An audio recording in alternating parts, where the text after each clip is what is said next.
¿Y ante los ojos de Dios eso es pecado? Sí. Es blasfemia, ¿no? Sí.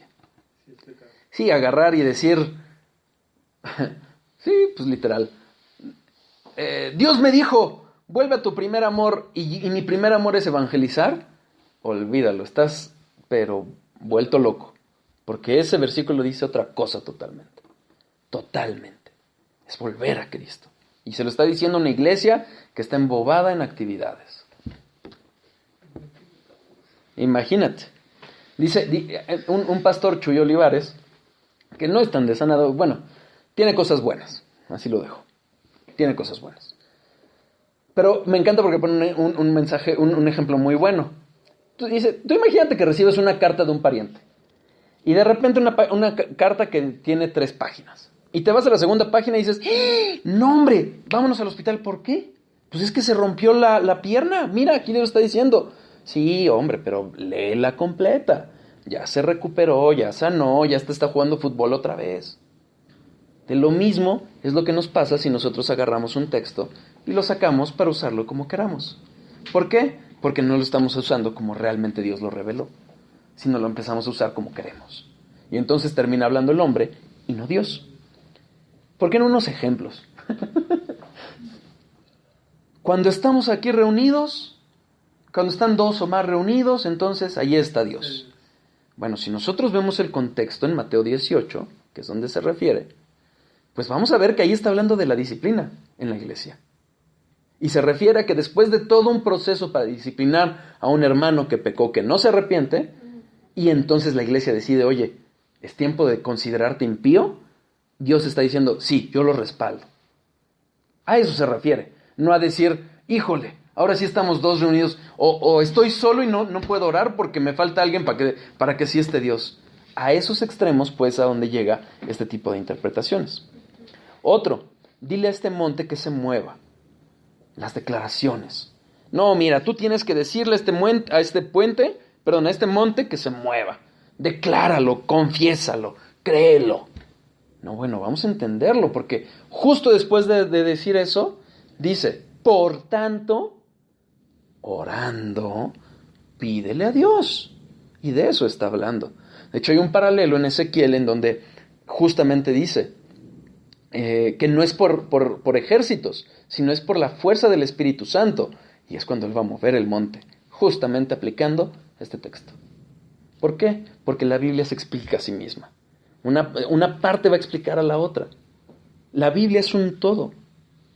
Es un solo libro. Son 66 libros escritos por más de 40 autores, pero que es un solo libro. Porque el autor... En la Biblia encontramos respuesta. A lo que tú necesitas saber para esta vida, aquí la encuentras. En la Biblia la encuentras. Porque es una revelación suficiente. Eso lo vamos a ver, muy seguramente no hoy, más adelante. Pero esa es una de las características de la Biblia. Tus palabras te atan. No es que mira, ahí dice el versículo, que tus palabras te atan. Bueno, sí, pero hay que leerlo. Hay que leer lo que dice antes. Está hablando de un contrato que en ese entonces era verbal y que si tú fiabas con tu palabra, entonces si el otro no cumplía, te ataban, te comprometían tus palabras. No es de que, hoy no, lo cancelo en el nombre del Señor Jesucristo. No, esas son faramayas. Eso es ocultismo. No es cristianismo. Es usar el nombre de Cristo como un fetiche.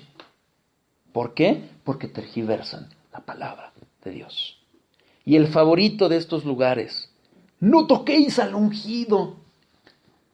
A ver, espérame. Sí es cierto que David dijo, no levantaré mi mano contra Saúl, pero se refería a una acción física y lo confrontó con la verdad. Y le dijo, oye, ¿por qué me persigues si yo a ti no te he hecho nada?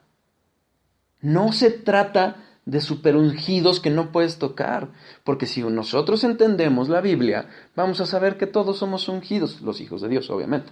Somos ungidos por el mismo Espíritu y la misma unción. No hay superunciones, es la misma unción la que tenemos todos. Pero es su favorito, ¿por qué? Porque así condenan la rebeldía. Cuando empiezas a pensar, a discernir, entonces dicen, no, espérame, eso es rebelde. Pues claro. Nos hace sentir mal. Y te hacen sentir mal. Y algunos de nosotros Entramos en ese pasamos... conflicto. Y Claro. queremos pegarnos más a ellos. Exactamente. Exactamente. Justamente por eso Jesucristo dice... Está nuestra salvación, ¿no? Exacto. Justamente por eso Jesucristo Ya dice... dejamos a Dios y a Cristo. En otro lado. Ya somos solo ellos. Y somos Exactamente. Entonces ya no es el Papa, pero ya son los apóstoles modernos. ¿Qué sucede? Entonces lo que estamos viendo es que no podemos sacar los textos de contexto. El contenido de la Biblia es la revelación. El proceso mediante el cual ese contenido fue dado a conocer es la inspiración.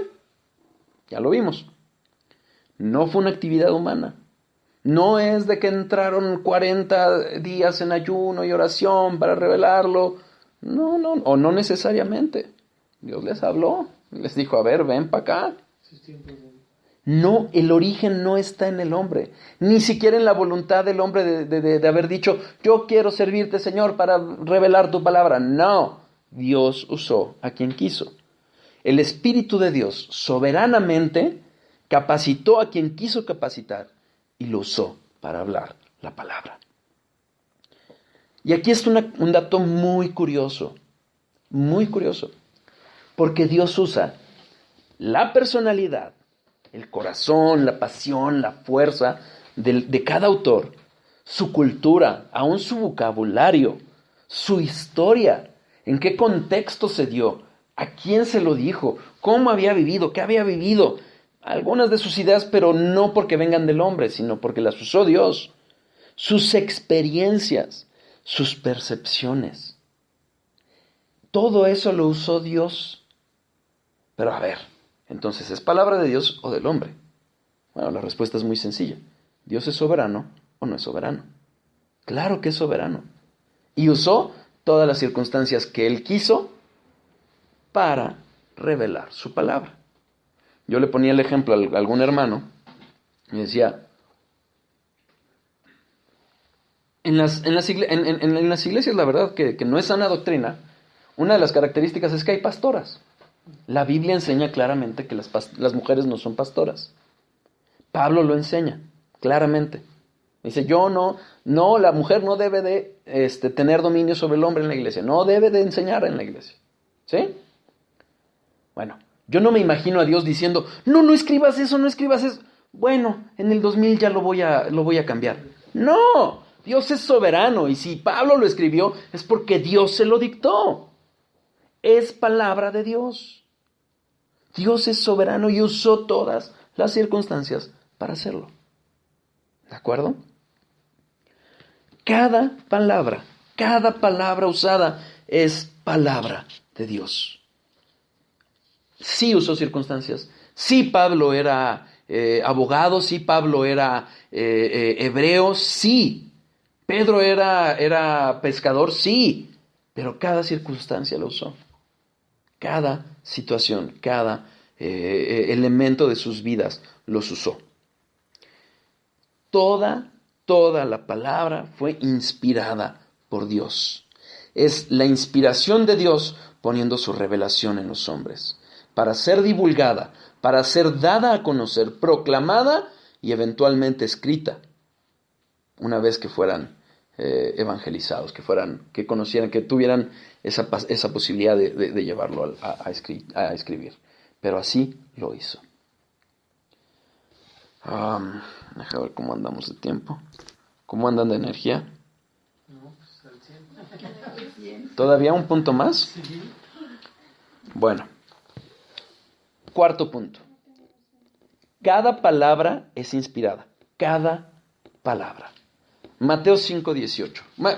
Mejor, Lucas 16:17. Lucas 16:17.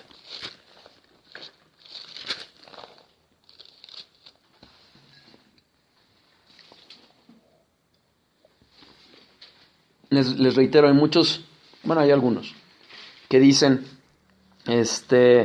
no, es que la Biblia solo habla de ideas. Lucas 16:17. Lucas 16:17.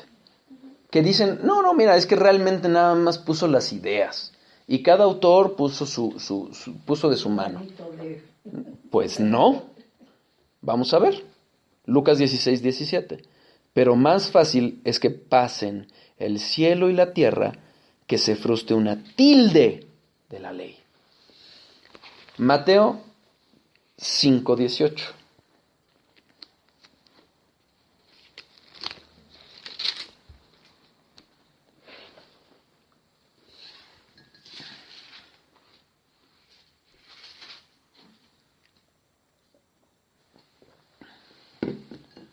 Porque de cierto os digo que hasta que pasen el cielo y la tierra, ni una jota, ni una tilde pasará de la ley hasta que todo se haya cumplido.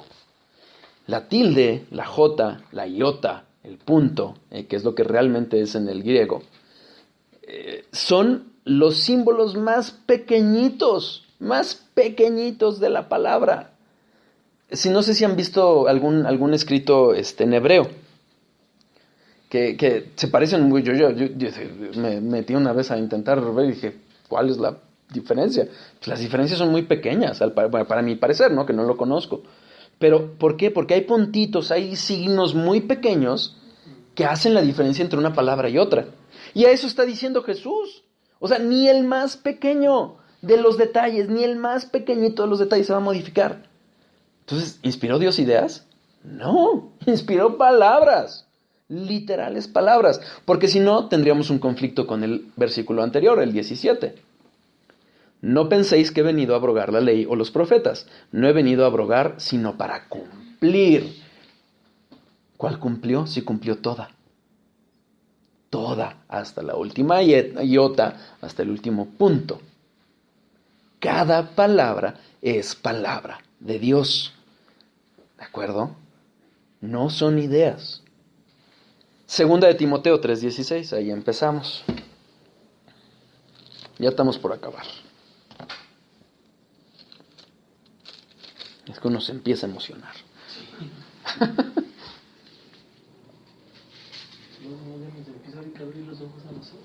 Dios, es Dios. Segunda de Timoteo 3:16. Toda la Escritura es inspirada por Dios y útil para enseñar, para redarguir, para corregir, para instruir en justicia. Toda la Escritura, toda, la totalidad, toda la Escritura, desde Génesis hasta el Apocalipsis. Oye, pero cuando Pablo le escribió a Timoteo, solo estaba el Antiguo Testamento. Sí, es cierto. De hecho, si nosotros vemos el versículo 15, cuando le dice que él había sido instruido en las Sagradas Escrituras, se refiere justamente al Antiguo Testamento. Pero vamos a 2 de Pedro 3, 15 y 16.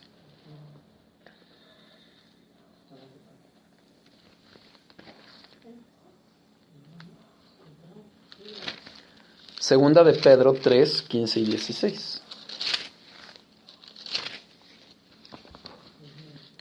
Y tened entendido que la paciencia de nuestro Señor es para salvación, como también nuestro amado hermano Pablo, según la sabiduría que le ha sido dada, os ha escrito, casi en todas sus epístolas, hablando en ellas de estas cosas, entre las cuales hay algunas difíciles de entender, las cuales los indoctos e inconstantes tuercen, como también las otras escrituras, para su propia perdición. Hermanos, ahí está hablando, este es el Nuevo Testamento y es inspirado y es palabra de Dios. Antiguo y Nuevo Testamento es palabra de Dios. Él está reconociendo que Pablo está escribiendo por inspiración del Espíritu Santo. Escritura, grafé, documento sagrado. Inspirado. Aquí inspirado tiene un verbo griego diferente al que habíamos visto. Aquí el verbo es theopneustos, que dice theo y neustos. Theo de Dios, neustos es de aire. Y lo que está diciendo es que es inspirado por Dios. La traducción es